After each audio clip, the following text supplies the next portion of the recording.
Oi, gente, muito bem-vindos aí para um novo vídeo no canal.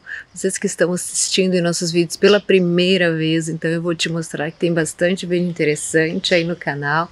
Então, e assim que você terminar de assistir este vídeo, você dá aí, gente, sim, uma maratonada que pode te ajudar bastante. Conteúdo aí para você mais que essencial para quem está planejando em vir morar aqui na Espanha.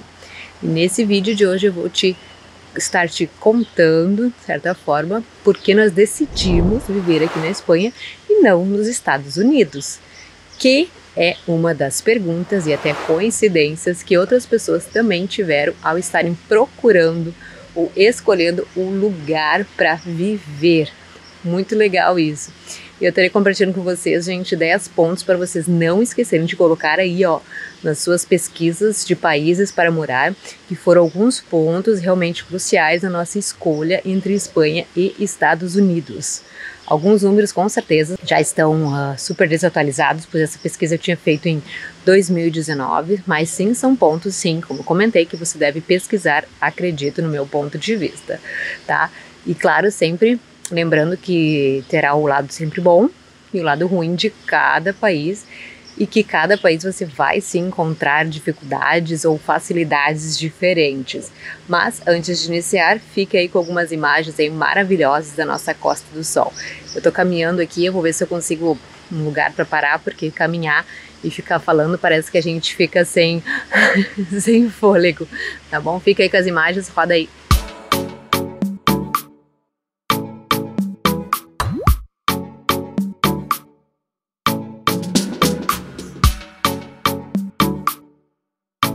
Bem agora, quando eu tava parando aqui, fiz toda a minha trabucada aqui para conseguir gravar o vídeo para vocês, começou essa barulheira aí atrás do pessoal arrumando aqui.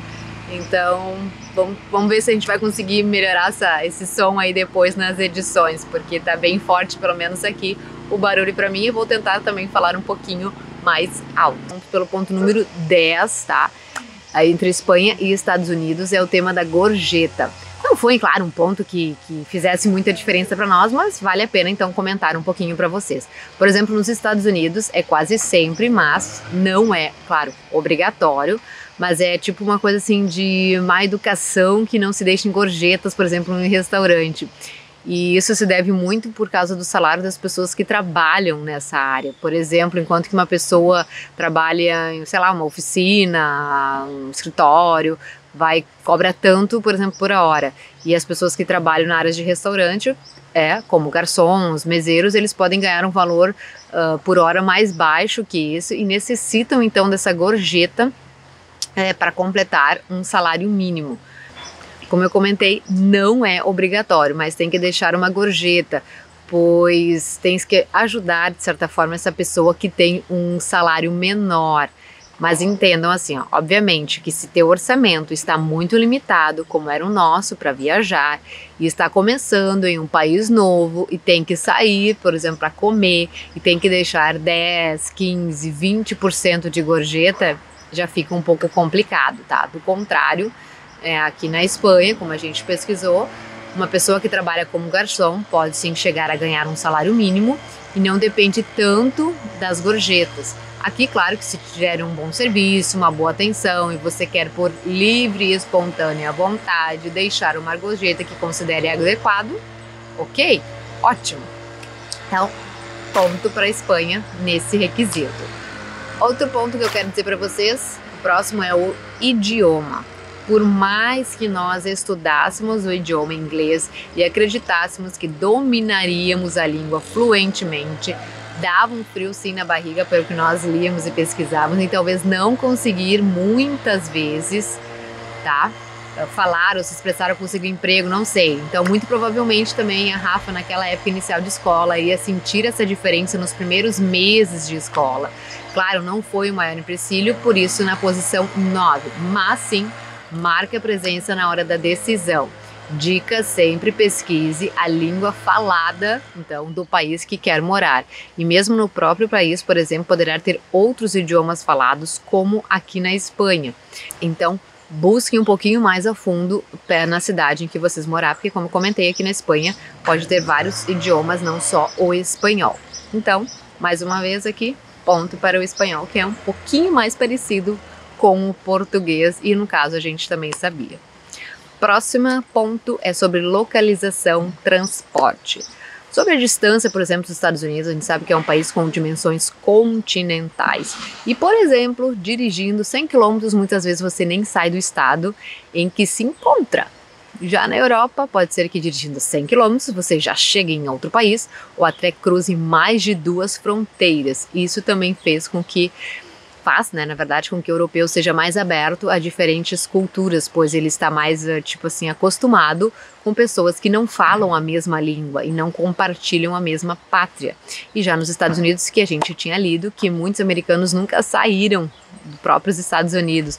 Poucos já vivenciaram experiências internacionais, falam geralmente somente o inglês e talvez um pouco ainda de espanhol. Então, na Europa, pela facilidade geográfica, fica mais fácil de conhecer vários países, várias culturas. E aqui, na verdade, onde nós moramos, estamos a 4 horas de Portugal de carro, o que dá uns 400 e poucos quilômetros. Também outro ponto para falar é que nos Estados Unidos é um país, como eu comentei, gigante, as cidades são enormes e as distâncias são compridas, né? Então, na maioria das cidades, realmente teria que talvez ter um carro. Obviamente, nos Estados Unidos tem muitas cidades, com meios de transportes públicos maravilhosos, mas nem em todas as cidades são boas, como em qualquer lugar também. Mas, por exemplo, em Nova York, o transporte público é muito bom. E já em Miami, por exemplo, é uma cidade que você não pode depender tanto de transporte público, tá? É uma cidade que, por exemplo, ela te obriga praticamente a ter um carro. Então, aí começa-se a somar os gastos. Já na Espanha, o transporte público, depois também de algumas pesquisas, me pareceu ser melhor, mas claro, vai ter cidades que também necessitarão de carro. Por exemplo, até aqui onde a gente foi essencial ter um carro. Então, eu acho que nesse requisito, de transportes e localização, deu empate para os dois, tá bom? Próximo ponto, a comida de supermercado. Ai, a comida. Em Espanha tenho seguro que é muito mais barata que nos Estados Unidos pelas pesquisas, e agora nós moramos aqui. Nós vamos mais ou menos umas 3 vezes por semana. Nós não fizemos ranchos grandes, pois sempre nós queremos, por exemplo, frutas frescas e outras coisas, então gastamos em torno de uns 350, 400 euros ao mês. E uns amigos que vivem nos Estados Unidos nos falaram que poderiam chegar a 350 dólares por pessoa. Não podemos negar que a variedade de comida e dos produtos nos Estados Unidos é impressionante. Por exemplo, se você vai escolher um iogurte, sei lá, uma bolsa, tem tantas opções que você até se cansa, na verdade, né? Tu olha aquilo tudo ali e vai embora sem comprar nada. Os shoppings, eles são realmente, gente, gigantescos, as lojas são imensas e cheias de opções, tudo com muito espaço e estrutura para receber muita gente, milhares de pessoas. Sei que você ainda se sente naquele lugar assim lotado, né? E não é à toa que os americanos, né, são muito consumistas, então dificilmente você vai entrar numa loja, né, e sai sem nada nas mãos. Geralmente compra alguns itens que você nem imaginava ou nem fosse precisar. Já na Europa também existe, é claro, grandes lojas, mas ela não é regra, tá? Os pequenos e médios comércios são a maioria aqui. E nos Estados Unidos também é muito caro comer comida, por exemplo, de verdade, saudável, que eu digo assim, né? Os empacotados e industrializados são muito mais baratos, por exemplo, que frutas e legumes. E isso também acontece, acho que na Inglaterra, que uma amiga nossa falou, onde a produção agrícola é quase toda importada, mas não é assim, né, no resto da Europa, onde produtores locais oferecem seus produtos frescos e com melhores preços se comparados aos americanos, tá? Então, neste item ponto para a Europa, comida fresca. Já se inscreveu aí no canal? Ainda não? Pera aí, vou te dar 3 segundinhos para que você aperte o botãozinho vermelho aí e te inscreva, ok? Vamos lá? 1, 2, 3. Ok? Já tá grato? Obrigado, carinho. Grande beijo. Outro ponto importante entre esses dois países que muita gente esquece é o tema de impostos. Claro que para algumas pessoas isso é algo tipo sem importância, mas para outras, como é nosso caso, que tínhamos um orçamento muito limitado, é algo que temos que ter em conta sim, tá, gente? Então também este é um ponto importante que vocês devem aí colocar nas pesquisas de vocês. Mais um ponto importante é com respeito aos aluguéis. Um apartamento, por exemplo, como a gente pesquisou nos Estados Unidos, pode custar aproximadamente uns $1.200 naquela época, de uma habitação com um banheiro. Isso quando a gente pesquisou, né? E quanto na Espanha estava bem mais em conta, no caso, em nosso primeiro ano aqui, que nós alugamos um piso de dois quartos de frente para o mar e pagávamos 750 euros. Claro que nos dias atuais esses valores aumentaram, aqui na Espanha deu um boom, e nos Estados Unidos provavelmente também tenha acontecido isso. De todos os modos, eu quero saber a tua opinião. Se você vive nos Estados Unidos, conta um pouquinho aqui para nós a tua experiência aqui embaixo nos comentários. Conta se você gosta de viver nesse país e por quê. E se alguém aí puder nos informar como estão os preços dos aluguéis aí nos Estados Unidos, deixe também nos comentários aí pra gente se atualizar e poder ajudar aí, compartilhar com outras pessoas também.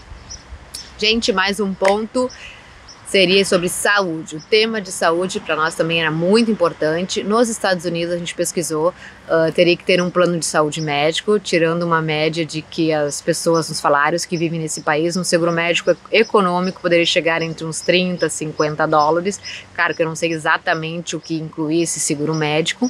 Ao contrário, aqui na Espanha, afortunadamente, temos a sanidade pública, a assistência sanitária, que é muito boa, pelo menos para o pouco, né? E graças a Deus que nós precisamos, foi tudo ótimo. Eu até já fiz um vídeo aí sobre como funciona para ter essa assistência de saúde pública aqui, que eu vou deixar aqui em cima, ó, no card, ou aqui, não sei, para vocês assistirem aí também e terem uma boa noção de como que é aqui para conseguir também essa assistência sanitária pública, né? Grátis para vocês. Tô comentando aí com vocês alguns pontos um pouquinho mais rápido, mas é só para vocês realmente não esquecerem de fazerem essa pesquisa, tá? Porque é muito importante para quem vai realmente mudar de país. Outro ponto, gente, é com respeito com a qual para muitas pessoas lhe interessa, que é aqui, ó, o salário, a parte econômica, as possibilidades de trabalho. Onde é melhor nesse ponto? Nos Estados Unidos ou na Espanha? Nos Estados Unidos, por exemplo, trabalha-se por hora, se paga por hora, quando fizemos a pesquisa, e muitas pessoas diziam que esse valor era um salário muito mínimo, que podia chegar a pagar até $11 a hora, inclusive para um bom trabalho, né, se conseguisse um bom trabalho, poderiam pagar até 20 horas a hora. Mas o que que passa? Você tem que trabalhar uma maior quantidade de horas para conseguir pagar os grandes gastos que implicam em viver nos Estados Unidos. Por isso vem aquele ditado que diz que nos Estados Unidos se vive para trabalhar. Certamente nos Estados Unidos tem muitas oportunidades de trabalho, isso eu acho que sem dúvida, tá? E em caso na Espanha, normalmente então se paga de forma mensal, em alguns casos por hora, e o salário mínimo era 900 euros, uma coisa assim, e se trabalhava 40 horas semanais. Aqui também na Espanha tem também um ditado muito popular, que eu acho que é até melhor, que aqui as pessoas trabalham para viver, trabalhar para desfrutar, para comer, para uma cervecita al final da semana. Certamente muitas pessoas que vivem aqui na Espanha, essas oportunidades de crescimento são muito limitadas, mas eu creio que em todos os lados, se tu trabalha bem, põe carinho, põe força em seu trabalho, pode sim se sobressair.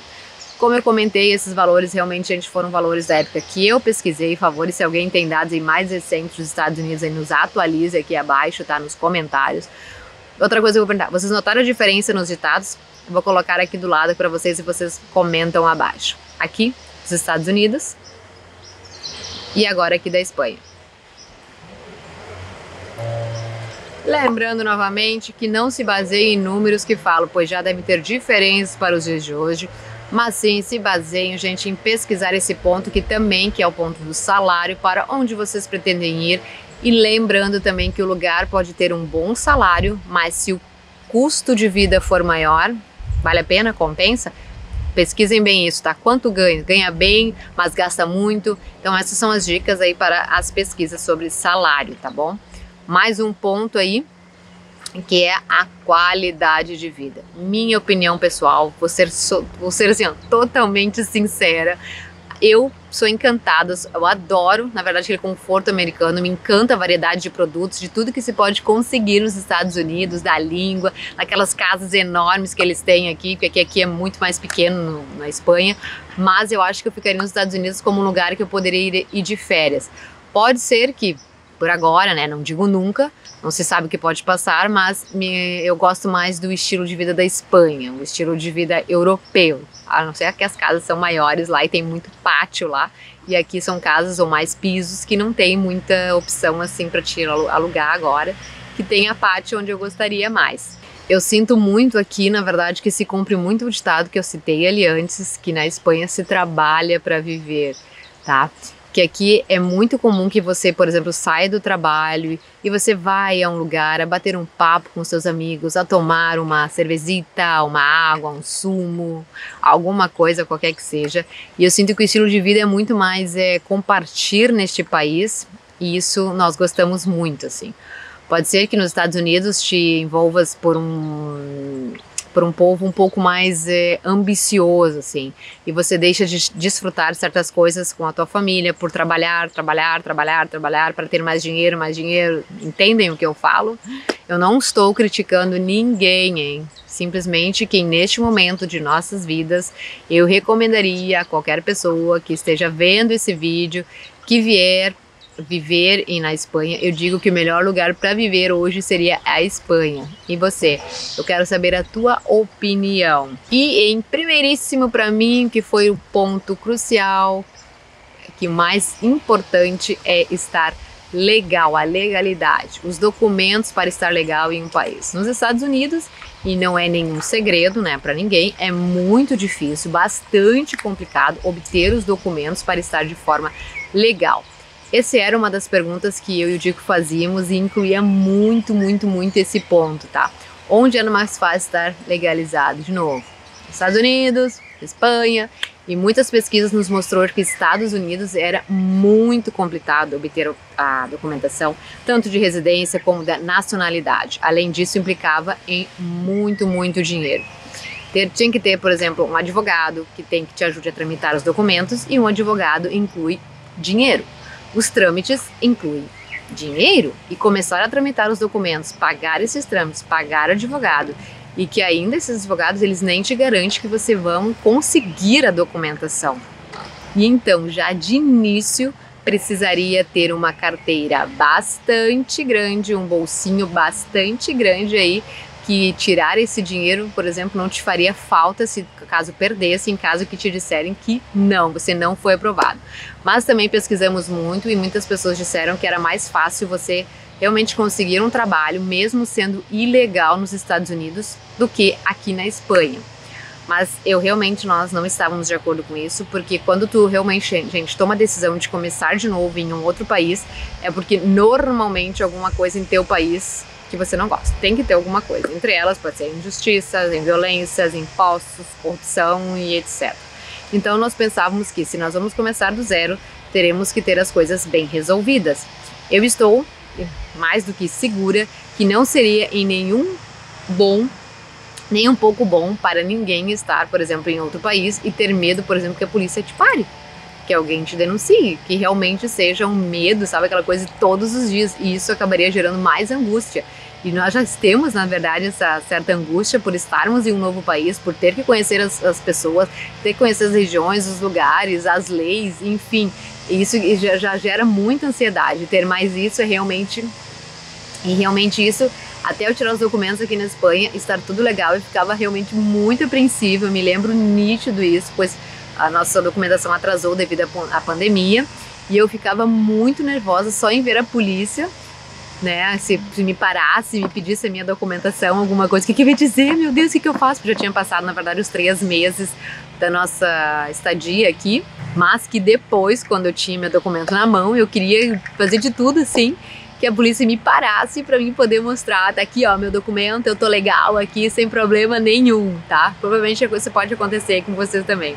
E só para vocês terem uma ideia, gente, esses trâmites que eu comentei entre advogado e outras trâmites, coisinhas assim, nos Estados Unidos seria em torno de 7 a 10 mil dólares na época, e sem te garantir a residência. Então, na Espanha seria diferente, porque como eu já tenho o passaporte europeu, tornaria, na verdade, um pouco mais fácil. As taxas aqui para os documentos, na verdade, juram em torno de 12 a 20 euros. E, obviamente, a impressão para ficar era muito mais tranquilo. Claro que isso nós também pesquisamos muito antes de vir.